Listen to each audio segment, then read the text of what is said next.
جو گالی تم غصے میں یا مذاق میں دیتے ہو وہ تمہاری قبر کے لیے ایک بچھو بن جاتا ہے۔ بہترین ادب یہ ہے کہ انسان اپنی حد میں رہے اور اپنی مقدار سے تجاوز نہ کرے۔ صرف پیسے کا ہونا رزق نہیں ہے، نیک اولاد، اچھا اخلاق اور مخلص دوست بھی بہترین رزق میں شامل ہے۔ اس شخص میں ہرگز دلچسپی نہ لو جو تم سے دوری اختیار کرتا ہو۔ اگر انسان کو تکبر کے بارے میں اللہ کی ناراضگی اور سزا کا علم ہو جائے تو بندہ صرف فقیروں اور غریبوں سے ملے اور مٹی پر بیٹھا کرے۔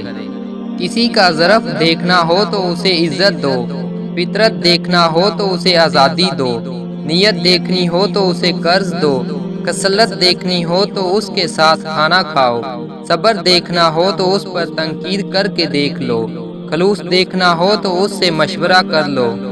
جہاں لگے اہمیت کم ہو رہی ہے وہاں جانا کم کر دو، پھر چاہے کسی کا گھر ہو، بات ہو، یاد ہو یا دل۔ محبت اور عبادت میں نیت ہمیشہ صاف رکھیں۔ بہترین انسان وہ ہے جو دوسروں سے زیادہ اپنے عیب پر نظر کرے۔ اور دل کی سختی یہ ہے کہ تجھے موسیقی تو رلاتی ہے مگر قرآن نہیں رلاتا۔ نیت صاف ہو تو نصیب بھی بدلنے لگتے ہیں۔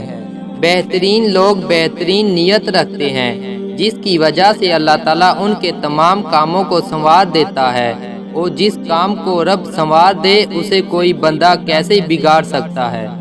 انسان چہرہ تو صاف رکھتا ہے جس پر لوگوں کی نظر ہوتی ہے، مگر دل کو صاف نہیں رکھتا جس پر اللہ کی نظر ہوتی ہے۔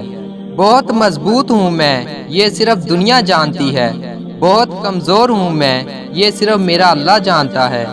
صبر ایک ایسی سواری ہے جو اپنے سوار کو کبھی گرنے نہیں دیتی، نہ کسی کے قدموں میں، نہ کسی کی نظروں میں۔